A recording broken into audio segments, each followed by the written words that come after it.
বরণ ওরিয়েন্টেশন ক্লাসের সম্মানিত সভাপতি মাসুদ ইকবাল স্যার প্রধান অতিথি হিসেবে উপস্থিত আছেন।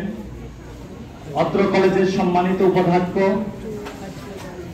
ওয়াহিদ আলী সরকার স্যার সহ অত্র ডিপার্টমেন্টের সকল শিক্ষক মণ্ডলী সবাইকে জানাই, এবং আমার সামনে উপস্থিত সকল নবীন শিক্ষার্থী ভাই ও বোনেরা, আমাদের সফর সঙ্গী হিসেবে উপস্থিত আছেন অত্র কলেজ ছাত্র দলের সম্মানিত সদস্য সচিব, বৈষম্য বিরোধী ছাত্র আন্দোলনের সম্মুখ সারির যোদ্ধা রাফিউল আলামিন, উপস্থিত আছেন যুগ্ম আহ্বায়ক অর্ক, উপস্থিত আছেন সাব্বির, উপস্থিত আছেন লিখন, আপেল, রাফি সহ সকল নেতা কর্মী এবং আমার সামনে উপস্থিত সকল শিক্ষার্থী ভাই বোনেরা, সবাইকে জানাই বাংলাদেশ জাতীয়তাবাদী ছাত্র দল উত্তরবঙ্গের সৃষ্ট বিদ্যাপীঠ সরকারি আজিজুল হক কলেজ শাখার পক্ষ থেকে শুভেচ্ছা অভিনন্দন, এবং আগামী রাষ্ট্রনায়ক জনাব তারেক রহমানের পক্ষ থেকে সবাইকে শুভেচ্ছা, সালাম, আসসালামু আলাইকুম।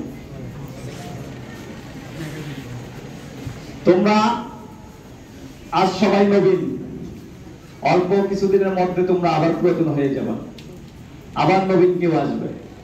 তোমাদের উদ্দেশ্যে আমাদের ছাত্র দলের পক্ষ থেকে তোমাদের উদ্দেশ্যে আমাদের বলা, সবার আগে পড়াশোনা করতে হবে। পড়াশোনার কোনো বিকল্প নেই। পড়াশোনা করে এই ডিপার্টমেন্টের সম্মান উজ্জ্বল করতে হবে, এবং পড়াশোনা করার মাধ্যমে এই দেশকে একটি মেধাভিত্তিক রাজনৈতিক, মেধাভিত্তিক সমাজ গঠন, অর্থনীতি গঠন, অর্থনৈতিক সকল কার্যক্রম তোমাদের হাত ধরেই গড়ে উঠবে। তোমরা যেহেতু বয়সে তরুণ, তোমাদের মাধ্যমেই আগামীর বাংলাদেশ বিনির্মাণের জন্য আগামী রাষ্ট্রনায়ক জনাব তারেক রহমান একটি সাম্য মানবিক বাংলাদেশ গড়ার লক্ষ্যে কাজ করে যাচ্ছে। আমরা আশা করব তোমরা শুধু পড়াশোনায় না, পড়াশোনার পাশাপাশি এই দেশ, জাতি এবং সমাজ গঠনের কাজে লিপ্ত হয়ে দেশ ও জাতির ভাগ্য উন্নয়নের কাজ করবা।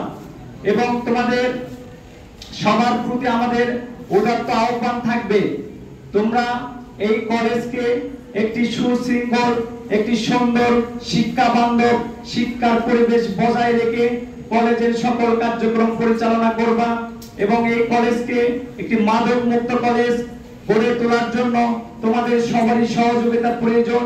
নিজেরাও কোনোভাবেই মাদকের সাথে জড়িত থাকবে না, এবং কাউকে এই ক্যাম্পাসে মাদকের সাথে জড়িত হতে দিবা না তোমরা। এবং তোমাদেরকে সচেতন থাকতে হবে এই কলেজকে নিয়ে।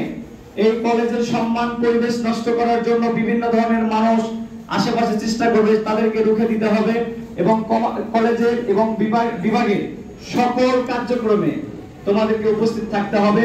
বিশেষ করে একটি জরুরি যেটাকে আমরা গুরুত্ব দিচ্ছি, সেটা হচ্ছে সকল শিক্ষার্থী ভাই বোনদের 60% ক্লাসে উপস্থিত থাকতে হবে। ক্লাসে উপস্থিত না থাকলে পরবর্তীতে কিন্তু পরীক্ষা দেওয়ার সুযোগ নাই, স্যারেরা হয়তো বলবে। তো আমরা আশা করবো, যেহেতু তোমরা ছাত্র, তোমরা সবার আগে পড়াশোনা এবং ক্লাস ঠিকঠাক মতো করতে হবে, পরীক্ষা দিতে হবে। হয়তো এখান থেকে অনেকেই আমাদের রাজনৈতিক দলে যোগদান করবেন, অনেকে হয়তো রাজনীতি করবেন। তাদের উদ্দেশ্যে আমরা একটি কথাই বলতে চাই, সবার আগে পড়াশোনা করতে হবে, পড়াশোনার পাশাপাশি রাজনীতি করতে হবে। আমাদের সঙ্গে মিশলেন বা আমাদের সঙ্গে যে চলাফেরা করলে যে তার পরীক্ষা দিতে হবে না, ক্লাস করতে হবে না, এমনটা না। কিন্তু সবাইকে পড়াশোনা করতে হবে। সবার আগে পড়াশোনা, আর সবার আগে বাংলাদেশ। আমরা এই বাংলাদেশকে নিয়ে ভাববো, এই জাতিকে নিয়ে ভাববো। এবং সর্বশেষ একটি কথা বলে আমি শেষ করব। গত জুলাই আগস্টে এই দেশ নতুন ভাবে গণঅভ্যুত্থানের মাধ্যমে একটি স্বাধীন দেশ পেয়েছি। এই দেশটাকে আমরা সবাই সুন্দর করে সাজাবো, এবং সবাই দেশকে নিয়ে কাজ করার চিন্তা করব। এবং জুলাই আগস্টে যারা শহীদ হয়েছেন তাদের আত্মার মাগফিরাত কামনা করছি। সেই সাথে গত কয়েকদিনে আজিজুল হক কলেজের 4 জন শিক্ষার্থী দুর্ঘটনায় নিহত হয়েছে, তাদের আত্মার মাগফিরাত কামনা করে আমি আমার বক্তব্য শেষ করছি।